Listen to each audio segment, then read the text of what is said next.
બોલો સ્વામિનારાયણ ભગવાનની.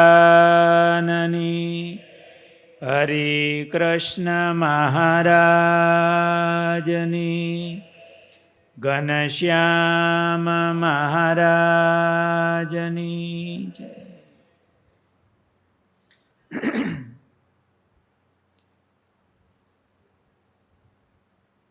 પૂજ્યપાદ ગુરુ મહારાજ,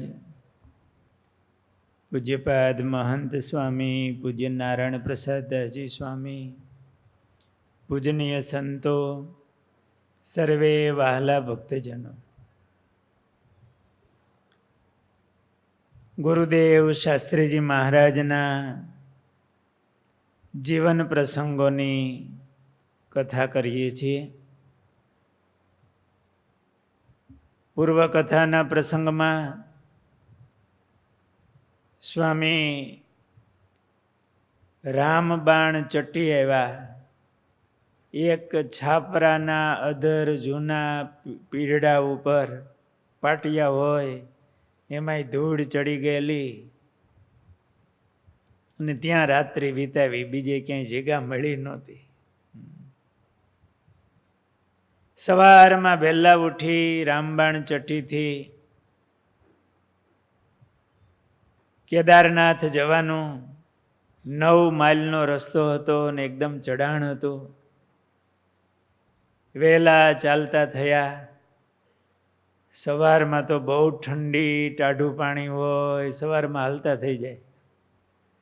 રસ્તામાં અનુકૂળતા આવે ત્યાં સ્નાન કરી અને પૂજાપાઠ થાય. એ રામબાણ ચટ્ટીમાં ઓલા પાટિયાવાળું માંડ મેળ્યું હોય, ધૂળ ચડી હોય, એમાં પૂજાપાઠ કેમ કરવા? ક્યાં આવું? લગભગ સ્વામી એમની ડાયરીમાં લખે છે કે સવારમાં ચાલતા થઈ ગયા. પૂજાપાઠ એ જોડી બધું સાથે હોય. સવારના વહેલા લગાતાર ચઢાઈ શરૂ કરી અને 9 કિલોમીટરની ચઢાઈ ચડીને સવારે 9 વાગે વૈશાખ સુધી એકાદશી તારીખ 1/5/1947 ને ગુરુવારે કેદારનાથ પહોંચ્યા. 23,000 ફૂટની ઊંચાઈ ઉપર આ કેદારનાથ તીર્થ છે. ચારેય બાજુ બરફના ડુંગરાઓ છે. સ્વામી એમની ડાયરીમાં લખે છે કે શ્રીજીની લીલા વિભૂતિનું પૂરેપૂરું દર્શન થાય છે.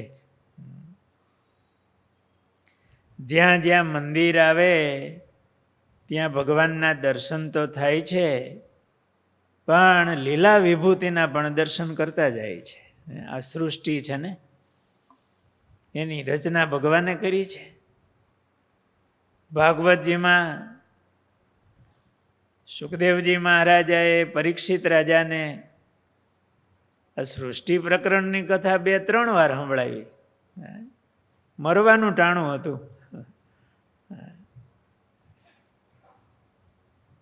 પણ આ જગતની ઉત્પત્તિ, સ્થિતિ અને પ્રલય આ ભગવાનની જે ગુણ છે, આમ તો નાનામાં નાનો ગુણ છે. બીજા ભગવાનના મોટા દિવ્ય ગુણો બહુ ઝાઝા છે, પણ આ ગુણ છે ને આપણી નજરમાં આવે એવો છે કે ભગવાને આ કેવી સુંદર સૃષ્ટિ બનાવી. આટલી સુંદર સૃષ્ટિ બનાવનારો એ કેવો હશે એનું અનુમાન થાય અને એ જોતા અહો અહો થાય. બાકી અનંત અનવધિકાતિશય ભગવાનના દિવ્ય ગુણો છે, એ તો આપણી નજરમાં પણ આવતા નથી. પણ આ લીલા, આ ગુણ એ આપણે નજરમાં આવે, એ ભગવાનનું દર્શન છે. અને એમાં આ હિમાલય, એકદમ સાત્વિક વાતાવરણ, એમાં ભગવાનનું દર્શન. એટલે સ્વામી એવું લખે છે, આમ ચારેય બાજુ જોતા બધા ડુંગરાઓ બરફના, કે શ્રીજીની લીલા વિભૂતિનું પૂરેપૂરું દર્શન થાય છે. એનું દર્શન કરે છે. જો જે જોતા આપણને ભગવાન યાદ આવે ને એ દર્શન કહેવાય, બાકી જોયું કહેવાય. સીધું બરફનું ઓગળી અને પાણી આવે. મંદાકિનીના પુલ પર નદીમાં સ્નાન કરવાનો વિધિ છે. કેદારનાથ મહાદેવ એમના આગળના ભાગમાં જ આ મંદાકિની ગંગા વહે છે. સ્વામીની ડાયરી વાંચું છું. પણ નદી દેખતા કંપારો છૂટે તેવું છે. નાયા પેલા જ ધ્રુજારી આવી જાય એવું. ચારેય બાજુ બરફ અને બરફનું ઓગળેલું જ ઘાટું ને ઊંડું પાણી. કારણ કે આજુબાજુના બરફના ઘાટા ઠંડા ઊંડા વેગવાળા પાણીમાં ઘડીભર સ્નાન કરવામાં ગમે તેવો હોય તેની હિંમત પણ છૂટી પડે છે. સવારે 9 વાગે આવ્યા છે, હજુ પૂજા બાકી છે અને અહીંયા સ્નાન કરવાનો વિધિ છે. જેથી કેટલાય યાત્રીઓ તો પંડાવને ત્યાં જઈ ગરમ પાણીથી સ્નાન કરે છે. પણ અમોએ તો શ્રીજીને સંભાળી સ્નાન વિધિ કરવા જતા પૂરતી મુશ્કેલીમાં મુકાયા. હિંમત ભગવાનને સંભાળીની હિંમત કરી સ્નાન કરવાની, ત્યાં તો પૂરતી મુશ્કેલીમાં મુકાઈ ગયા. હજી પટ ખુલતા હતા ને એ સમયે સ્વામી આવ્યા છે. કારણ કે હાથ પગ બધા સ્થિર થઈ જવાથી કપડાં પહેરવાનું પણ મુશ્કેલ થઈ પડેલ. મહારાજને સંભાળી મંદાકિની ગંગામાં ડૂબકી તો મારી, પણ હાથ પગ બધું સ્થિર થઈ ગયું. આંગળા કંઈ વળે નહીં એવું શરીર થયું. કપડાં ધોતિયું પહેરવું કેમ? આંગળા સ્થિર થઈ ગયા હોય પછી ધોતિયું પહેરવું કેમ? એટલે સ્વામી લખે છે, થોડી વાર તેમને તેમ કપડાં વીંટી બેસીને કપડાં વીંટીને બેસી ગયા. થોડી વાર આંગળા કંઈક હરખા થાય પછી ધોતિયું વળે ને.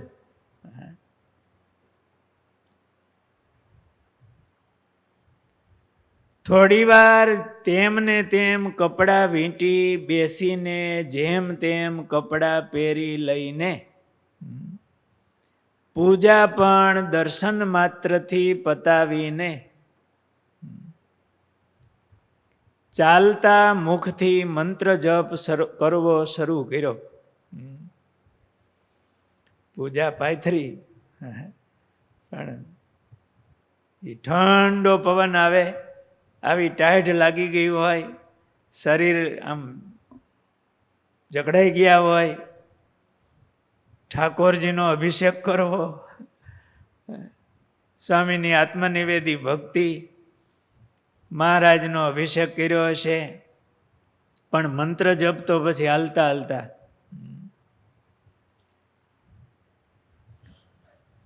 ચાલતા મુખથી મંત્ર જપ કરવો શરૂ કર્યો. શ્રી ઠાકોરજીને આરતી દીવો પણ થઈ શક્યા ન હતા. આ મહાપુરુષ, મોટા પુરુષો એ જે લખે ને જેમ હોય એમ લખે, યથા તથા લખતા હોય છે. પોતાથી કાંઈ થઈ ન શીખવું હોય તો એ છુપાવતા નથી. આ મહાપુરુષોનું લક્ષણ છે. ગાંધીજી હોય એની આત્મકથા લખતા હોય તો એનાથી ચોરી થઈ ગઈ હોય તો એ લખી લીધું હોય. સ્વામી આટલું ભજન કરે એવા તપસ્વી ભજનીક પણ એમના જીવનમાં એકવાર દર્શન માત્રથી પૂજા કરવી પડી હોય તો એના મનમાં એવું નથી થઈ રહ્યું કે હું ડાયરીમાં ન લખવા.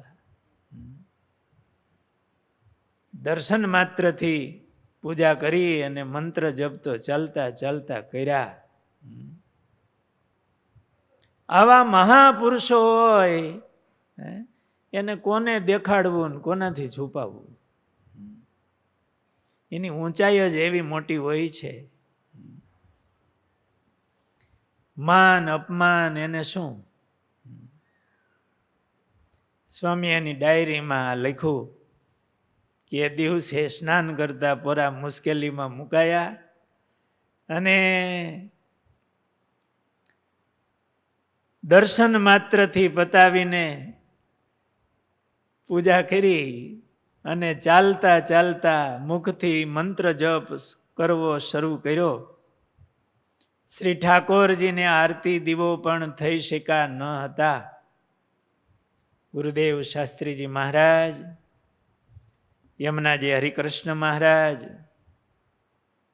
જે અત્યારે પૂજ્ય મહંત સ્વામી સેવા કરે છે, એ હરિકૃષ્ણ મહારાજની આત્મનિવેદી ભાવે સેવા કરતા, પ્રગટ ભાવથી સેવા કરતા. સ્વામી પૂજામાં લીન થયા હોય. સ્વામીની પૂજા લાંબી ચાલતી અને બહુ એકાગ્ર ભાવથી. અને તે દિવસે દર્શન માત્રથી પૂજા પતાવી. દરરોજ આરતી કરતા હોય પૂજામાં, પણ આજે આરતી દીવો પણ થઈ શક્યા ન હતા. આ પ્રમાણે નદી કિનારે ટૂંકમાં દરેક પૂજન વિધિ પતાવી શ્રી કેદારનાથજીના વિશાળ ભવ્ય મંદિરના ચોકમાં ગયા. મંદિરના ચોકમાં પ્રદક્ષિણામાં તથા આજુબાજુ મોટી મોટી બરફની શિલાઓ જબરજસ્ત પડી હતી.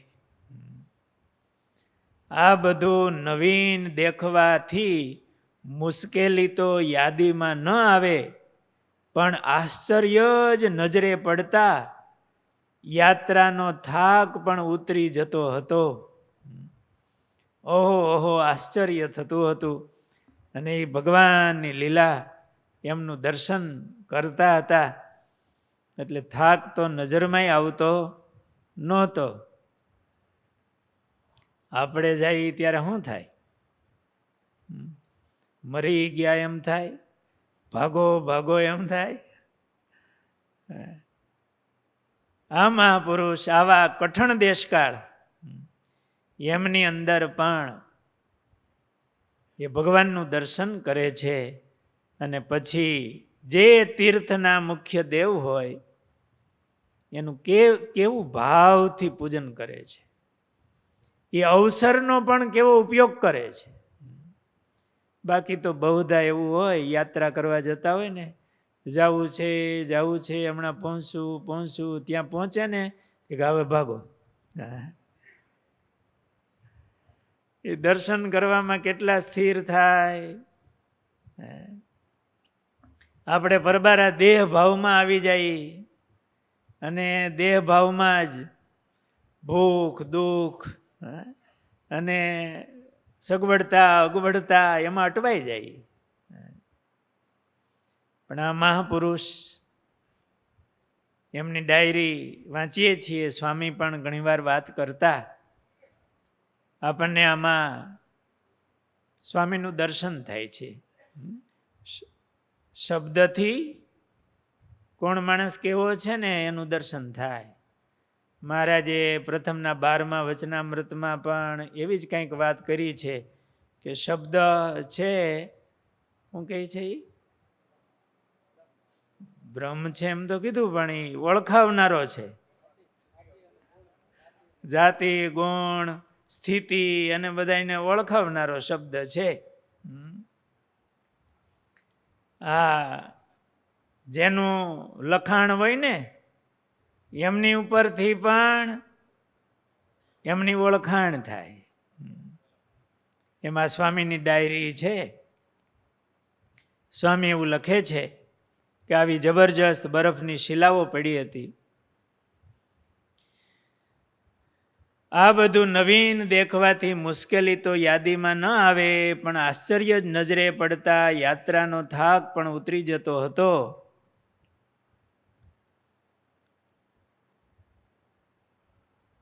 મંદિરમાં મોટા પાષાણની શિલા રૂપે અહીંયા જ્યોતિર્લિંગ છે.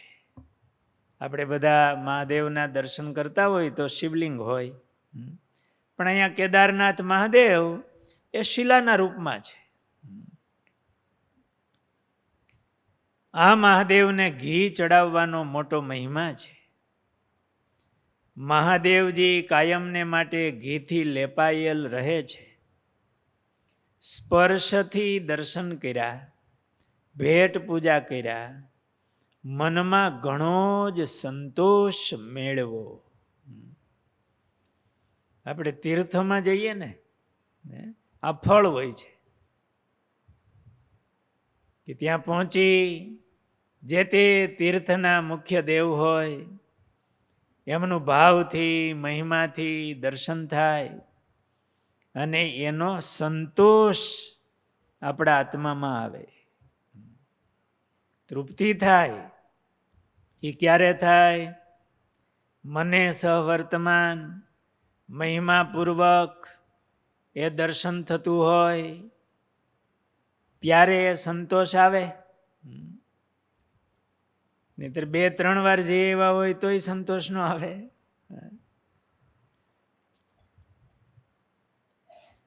અહીં 2-3 કલાક રહી મંત્ર જપ, પ્રદક્ષિણા, દંડવત વગેરે વિધિઓ તથા રુદ્રી બ્રાહ્મણ પાસે કરાવીને પાછા ફર્યા. 3 કલાક રોકાણા. એમાં શું કર્યું?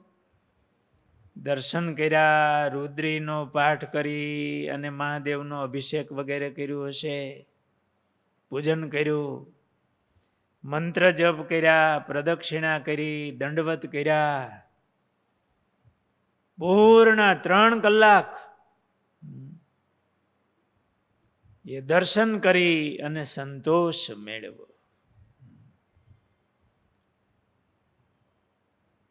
ગુરુદેવ શાસ્ત્રીજી મહારાજ સ્વામિનારાયણ ભગવાનના અનન્ય ઉપાસક છે.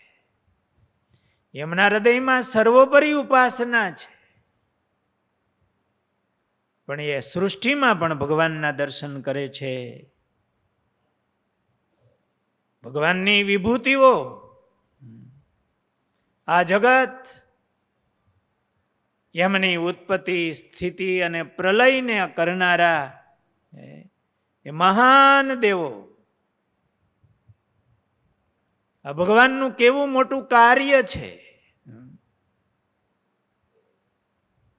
એમાં એમને ભગવત દર્શન થાય છે. મહાદેવમાં પણ કેટલો પૂજ્ય ભાવ, કેટલા ભાવથી વંદન, રુદ્રી વગેરે પાઠ કરાવી અને અભિષેક કરે.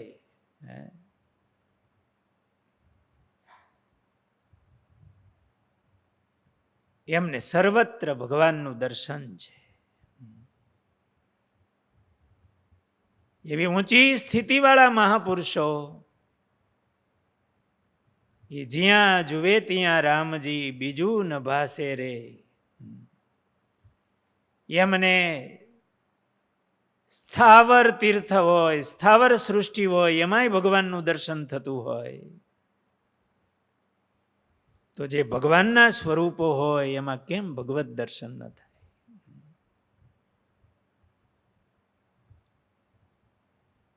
એ દર્શન કર્યું છે. મંત્ર જપ, પ્રદક્ષિણા, દંડવત વગેરે મહારાજને સંભાળીને કર્યા છે. ઠંડી અધિક હોવાથી યાત્રીઓ અહીં રહેતા નથી. કોઈક જ યાત્રી કોઈ ઠંડી ઓછી હોય ત્યારે જ રહે તો ભલે, બાકી ઠંડીનું પ્રમાણ વધારે છે.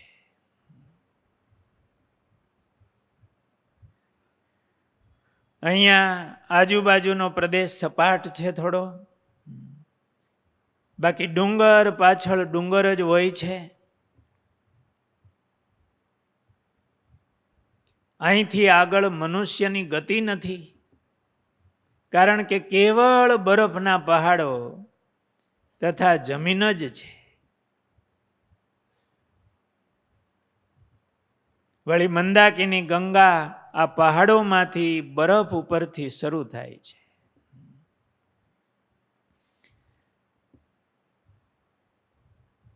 ઠંડીનું પ્રમાણ વધારે હતું એટલે વધારે રહી શકાય એવું હતું નહીં. અને એ સમયમાં ત્યારે વ્યવસ્થાઓ પણ નહોતી એવી.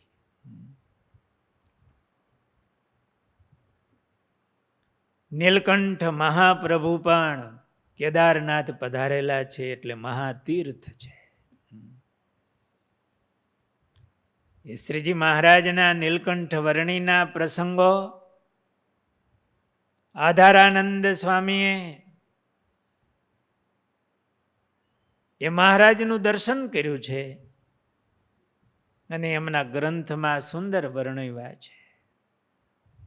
મહારાજ બદ્રીનારાયણ, કેદારનાથ આ બધે વધાર્યા છે ને. આમ તો આ બધા નજીક તીર્થો છે, આમ ઉપરથી જોઈએ ને તો આમ નજીક નજીકમાં છે, પણ પહાડો એવા બરફના છે એટલે થોડુંક ફરીને જવું પડે. પણ નીલકંઠ મહાપ્રભુ તો ડાયરેક્ટ વધાર્યા છે. એક કોપીન ઉપર આચ્છાદન વસ્ત્ર, એમની 12 વર્ષની ઉંમર, ઉગાડા ચરણ, અને મહારાજે અહીંયા વિચરણ કર્યું છે. ગુરુદેવ શાસ્ત્રીજી મહારાજ એ નીલકંઠ મહાપ્રભુને યાદ કરતા હશે કે આપણને તો આ ધાબળી ઓઢવા મળી છે આવી ઠંડીમાં. સ્વામી એ ઠંડીમાં પોતાના પહેરવેશમાં જરાય બદલી કરી નહોતી કે જર્સી પહેરી લઈ, ભગવી પહેરી નહીં, પગમાં મોજા પહેરી લઈએ કે નહીં. સ્વામિનારાયણ ભગવાનની આજ્ઞા, સિવેલ વસ્ત્ર પહેરવું નહીં. ધાબળી વગેરે હશે એ ભાઈ ઉપાડીને લઈ આવવાનું હતું, એટલે કઈ બહુ ઝાઝુ તો હોય નહીં. પણ એ નીલકંઠ પ્રભુનું ખુલ્લું શરીર, ઉગાડા ચરણ, 12 વર્ષની ઉંમર, પોતાના ઈષ્ટદેવ એમના ચરિત્ર સંભાળી એ મૂર્તિનું ધ્યાન કરતા હશે અને એમાં પોતાને હિંમત મળતી હશે. સ્વામી ત્યાંથી નીકળી, ત્યાંથી ચાલી 7 માઇલ એટલે 11.5 કિલોમીટર થાય ની ઉતરાય 2 કલાકમાં ઉતરી. ઠંડી બહુ હતી. ગૌરીકુંડ આવ્યા અને તે દિવસ એકાદશી હોવાથી ગૌરીકુંડમાં બટાકા મળી આવતા શ્રી ઠાકોરજીને બટાકાનો થાળ ધરાવીને સાંજના આગળ 5 માઇલ ઉપર બાદલપુર ચટ્ટી આવ્યા ને રાત્રિ રોકાયા. એકાદશીનો દિવસ. બટેકા મળ્યા, બીજું કાંઈ મળ્યું નહીં. ત્યાં એ વખતનો સમય, બીજી કઈ સાધન સામગ્રી હોય. આટલો બધો પ્રવાસ હતો, આગલા દિવસે ચડાઈ કરવાની, પાછું ઉતરવાનું. એ 11ને દિવસ ચડાઈ ઉતરાઈ મળી 29 કિલોમીટર ચાલ્યા હતા. ચડવા પાછું આમ ભલે ઉતરવાનું હોય તોય પાછું આમ પહાડ તો આવતો જાય, પાછો ઉતરવાનો હોય. 29 કિલોમીટર. અને બટેકા મળ્યા હતા ખાલી. તો બટેકાને બાફી ઠાકોરજીને થાળ ધરાવ્યો અને જેમાં આપણે તો બધું ભેળું હોય, ગયા હોય તોય. એ વખતે કેટલા દિવસથી ચાલીને આવતા હતા. ઉપાડવાનું હતું, ભેળું ક્યાં. શાસ્ત્રીજી મહારાજ એટલો પ્રવાસ થતો, બેગ ગાડીમાં ભેગું ન હોય. અમે તો અત્યારે નીકળીને તો પૂછી પાણી લઈ લીધું છે ને એમ.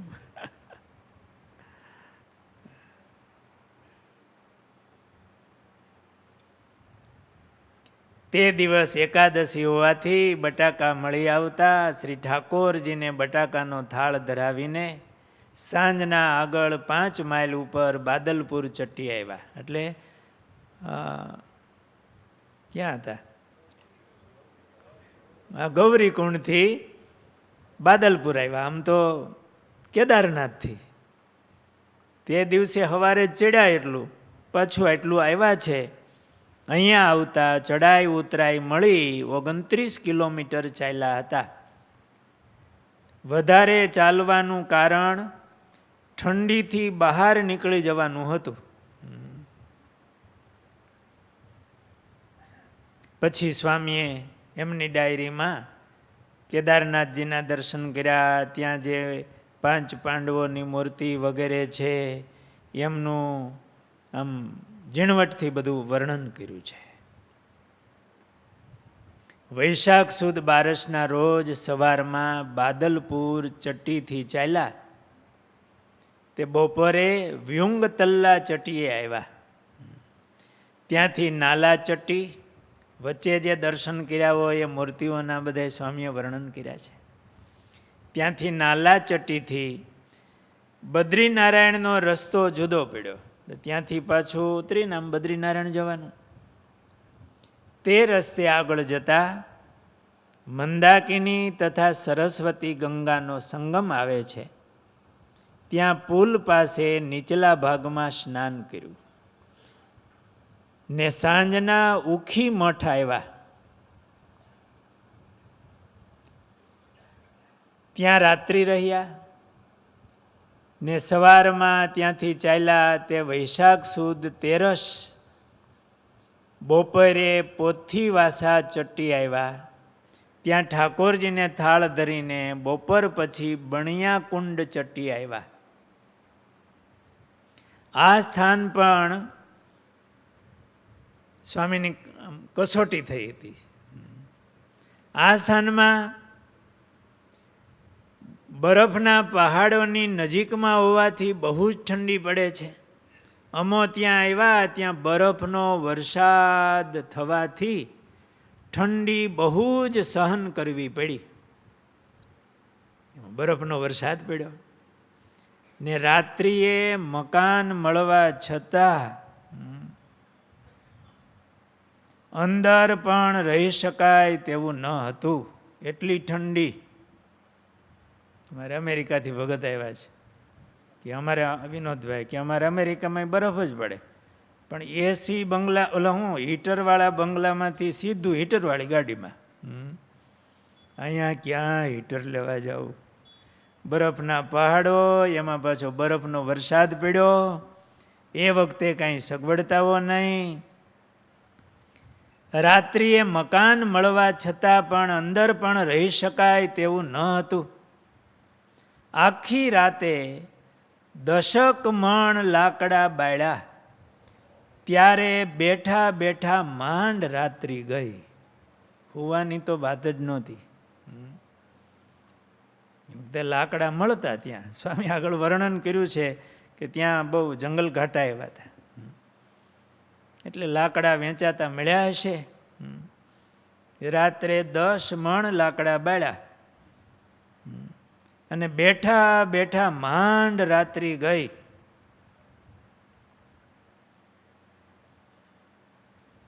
આ ચટ્ટીએ આવતા રસ્તામાં બહુ જ ઘાટા જંગલો, ભારે ઉતરાઈ ચડાઈથી આવ્યા હતા. અત્યાર સુધીના પંથમાં આવા જંગલો આવ્યા ન હતા. જેથી ચડાઈની મુશ્કેલી સુંદરતાને નિરખતા ભગવાનનું દર્શન કરતા ભૂલાઈ જતી હતી. બણિયા કુંડથી સવારમાં ચાલતા 3 કિલોમીટર પરથી બદ્રીનારાયણનો રસ્તો તુંગનાથના શિખરની તળેટીમાંથી ચાલે છે. ત્યાંથી બદ્રીનારાયણ જવાય. ત્યાં તુંગનાથ જવાનો રસ્તો આવ્યો. દરેક યાત્રીઓ સીધા ત્યાંથી ચાલ્યા જાય છે, તુંગનાથ ન જાય. હવે આટલી બધી કઠિનાઈમાંથી આવતા જતા હોય, પછી ભેળા હોય એમ કે ને કે હવે અહીંથી દર્શન કરી લઈએ આપણે. બદ્રીનારાયણ ભગવાનના દર્શનમાં બધાય દર્શન આવી જાય, મુખ્ય દર્શન કરી લઈએ, હવે નીકળી જાય.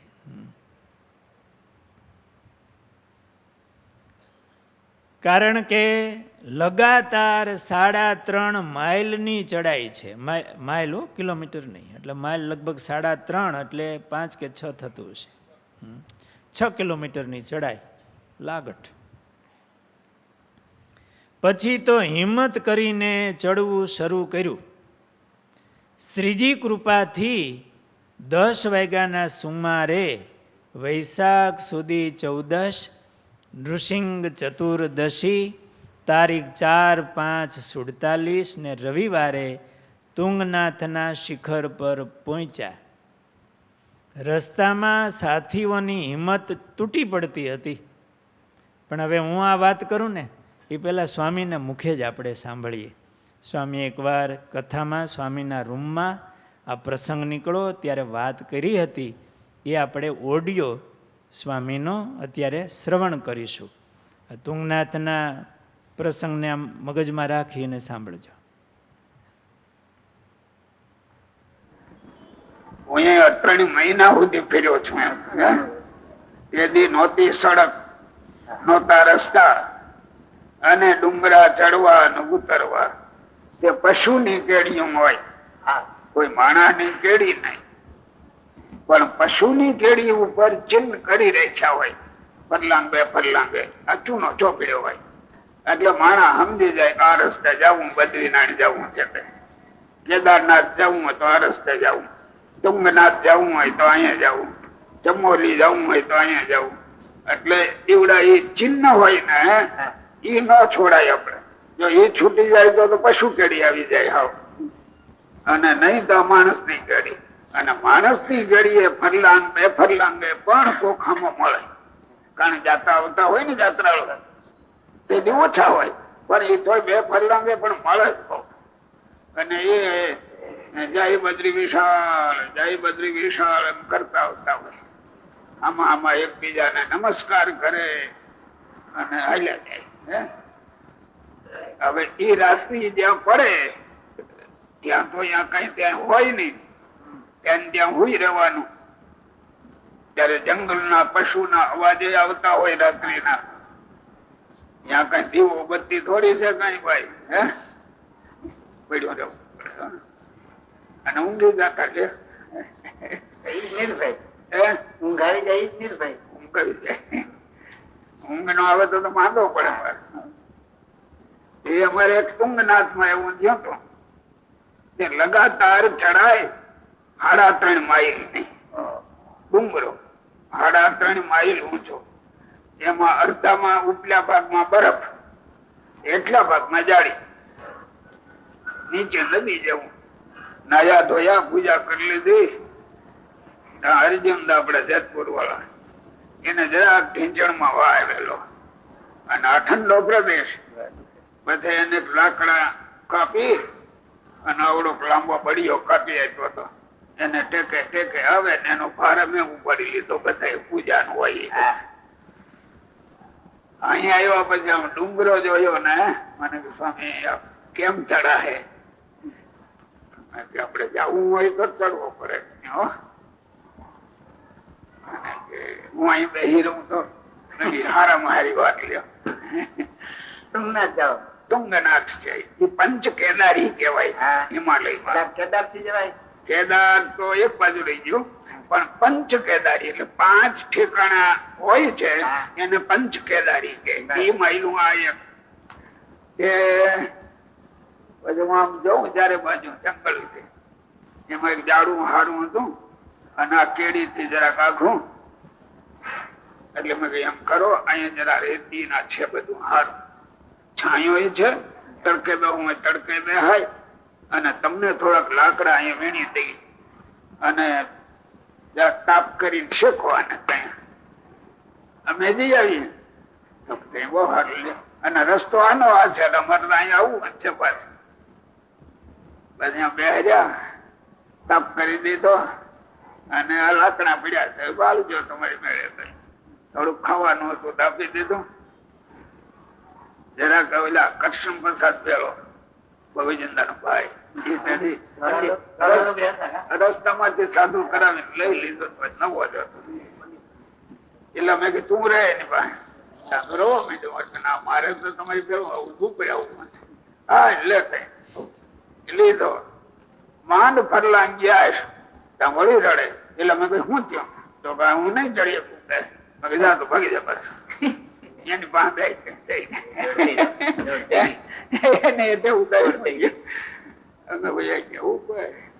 એમાં બરાબર અર્થ થઈ ગયા. તો મોહન ભગત પેલો જૂનો તમે હલાહે નહીં કે હવે બીજું હું થાય ગયા તો જાઓ પાછા ઓલા ની ભેળા.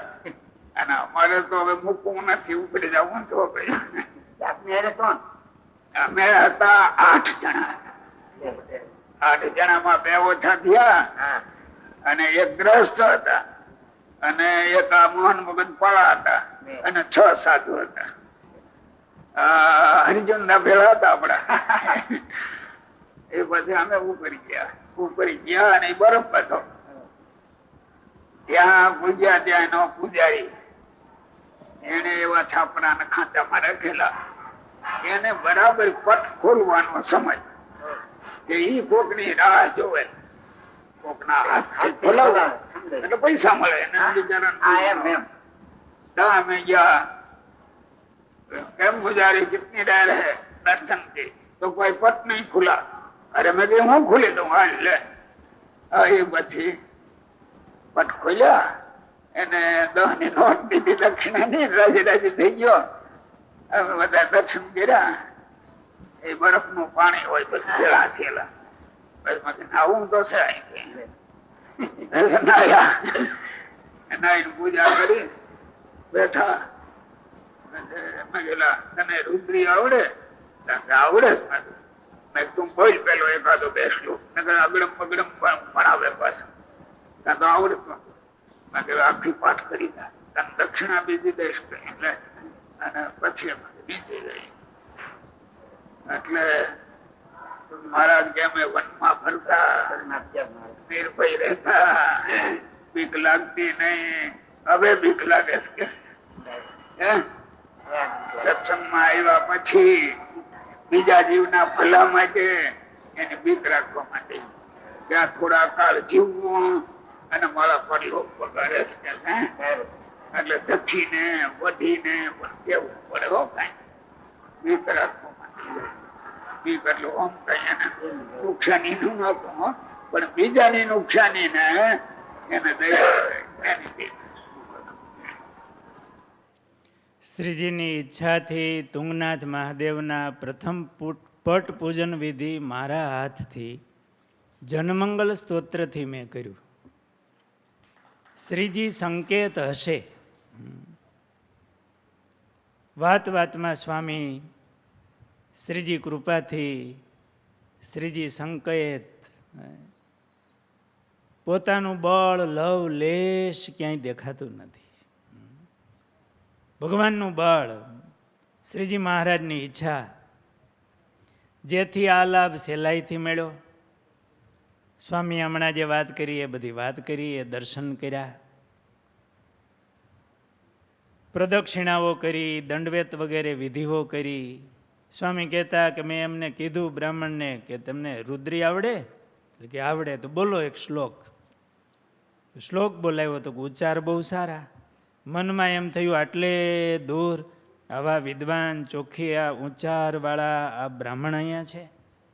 આખો રુદ્રીનો પાઠ કરાવ્યો, એમને દક્ષિણા સારી એવી આપી અને આવી રીતે દંડવત પ્રદક્ષિણાઓ વગેરે વિધિ કર્યો. સ્વામી એવું લખે છે અહીંયા કે આ સ્થાનેથી હિમાચ્છન્ન ગગન વિહારી એવા બધા આમ શિખરો આભના તારામંડળની સાથે વાતો કરતા, બરફના શિખરોની હારમાળા જોતા કોઈ આશ્ચર્યજનક દ્રશ્ય દેખતા મનના આનંદનો પાર રહ્યો નહીં. આ બધું વર્ણન જોનારાને જ અનુભવી શકાય તેમ છે. આ દેખાતા બરફના પહાડો ગરમીમાં પણ પીગળતા નથી. જે પીગળે છે તે તો નીચલા બાજુ પરના પહાડો પીગળે અને જામે છે. એકંદર યાત્રીઓએ યાત્રાએ જતા હિમાલય પૈકી આ સ્થાન યાત્રામાં મૂકવા જેવું નથી. કેટલા ગયા છે આમાં? તુંગનાથ હો, કોઈ નથી. સ્વામીએ કીધું તમે હમણાં સંતો ગયા હતા તો અહીંયા નહોતા ગયા. ઠીક. હવે સરસ એક નાની વાત કરીને પૂર્ણ કરીએ. નૃસિંહ ચતુર્દશી હોવાથી બપોરે ત્યાંથી બીજે રસ્તેથી ઉતરી પેલા સંતોને મળ્યા. 2-3 અહીંયા રાહ જોતા હતા. સ્વામી આવ્યા એટલે એમને પણ આમ આનંદ થયો. ત્યાંથી નીકળ્યા. મેં એ મોટા હરિજીવન સ્વામી જેતપુરના એમની પાસેથી વાત સાંભળેલી કે અમે તુંગનાથ ગયા હતા સ્વામી ભેગા. મને કે મારે પગે તકલીફ એટલે સ્વામી અહીંયા રાખ્યો. હું ઝાડવા નીચે બેઠો કે મહારાજની મૂર્તિ રાખીને માળા કરતો હતો. ત્યાં મોટો વાંદરો આવ્યો. એક બીક લાગી કે આ મૂર્તિ લઈને વહી જાહે, હું કરશે. પણ મહારાજનું આમ સ્મરણ કરતો રહ્યો. હું આમ ત્યાં એ પછી આમ જતો રહ્યો. એવી વાત એમની પાસેથી સાંભળેલી. આ બીક લાગતી હોય ત્યાં નીચે હોય નાની ઉંમરે. આ કૃષ્ણ પ્રસાદ સ્વામી તો બહુ નાના. સ્વામી પાછા આવ્યા, બધા બહુ રાજી થયા. ત્યાંથી 3 માઇલ ઊંધે માથે ઉતરી આગળ સાંજના ઘોર જંગલોને ઉલ્લંઘતા મંડળ ચટ્ટી આવ્યા. રસ્તામાં એક નાનકડી ચટ્ટીએ થોડું દૂધ લીધું તે ઠાકોરજીને જમાડ્યું. સાંજના મંગળ ચટ્ટીએ રાત્રિ રહી ગંગાજીમાં સ્નાન કર્યું. ત્યાં સાંજના નૃસિંહજીના જન્મ પછી સર્વે સંતો જેમાં ને મેં થોડી સિંગદાણા લઈને ઠાકોરજીને જમાડ્યા. નૃસિંહ ચતુર્દશી હતી એટલે બીજા સંતોએ રસ્તામાં એકવાર દૂધ લીધું, પણ સાંજે ભગવાનનું સાંજે પ્રાગટ્ય થતું હોય નૃસિંહ ભગવાનનું, એટલે સાંજની આરતી કરી અને ઠાકોર જમાડતા હોય. આજે પણ બધા સંતો નૃસિંહ ચતુર્થીને દિવસે ફલાહાર કરતા હોય, પણ સાંજે નૃસિંહ ભગવાનનું પ્રાગટ્ય થઈ જાય પછી ઠાકોર જમાડતા હોય. એમ ભેગાના સાથેના સંતો એટલું ચાલ્યા હોય, થકા હોય, એટલે સાંજે નૃસિંહ સંધ્યા આરતી થઈ ગઈ પછી જમ્યા. પણ સ્વામીએ શું કીધું? મેં થોડી સિંગદાણા લઈને ઠાકોરજીને જમાડ્યા. એટલે નૃસિંહ જયંતી પૂર્ણ કરી. સ્વામી એવા જીતેન્દ્રિય પુરુષ હતા. એમના આત્માનું એવું બળ, તો એવા સમયે પણ કંઈક આગળ વધવાના જ પ્રયાસો. એમ કે હવે સાંજે હુઈ જ જવું છે ને, સિંગદાણા મુઠ્ઠી લઈ લઈ એટલે આપણું નૃસિંહ જયંતીનો આખો ઉપવાસ થઈ જાય અને સવારે પછી આગળ લેશું.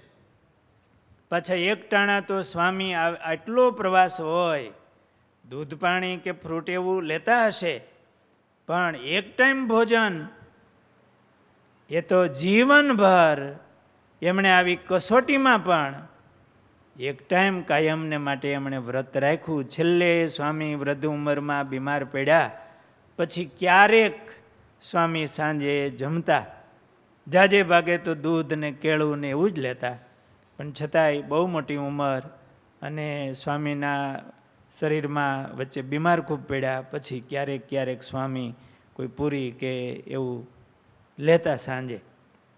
બાકી એકટાણા વ્રત રાખ્યું. અને આ નૃસિંહ જયંતીનો દિવસ તો સાંજે જમી લે તો કાંઈ વાંધો નહોતો, એકટાણા જ હતા. પણ છતાંય આવી કસોટીમાં, આવા પ્રવાસમાં ભૂખ તો લાગતી હશે કે નહીં? ઠંડીમાં બહુ લાગે એમ કહેવાય છે. એમાં એટલું ચાલવાનું હોય. પાછા સાંજે પાછા ગંગાજીમાં સ્નાન કર્યું છે. જો અને સંધ્યા આરતી વગેરે કરી અને પછી સંતોએ પારણા કર્યા. મેં થોડી સિંગદાણા લઈને ઠાકોરજીને જમાડ્યા. અત્યાર સુધીનો રસ્તો ભારે જંગલોમાંથી પસાર થાય છે. ત્યાંથી સવારમાં ચાલ્યા. ક્યાંથી? મંડળ ચટીએથી. હવે આગળ બદ્રીનારાયણ સ્વામી પધારશે. એ કથા આપણે કાલે સવારે કરશું, કાલના દિવસે કરશું. સહજાનંદ સ્વામી મહારાજ.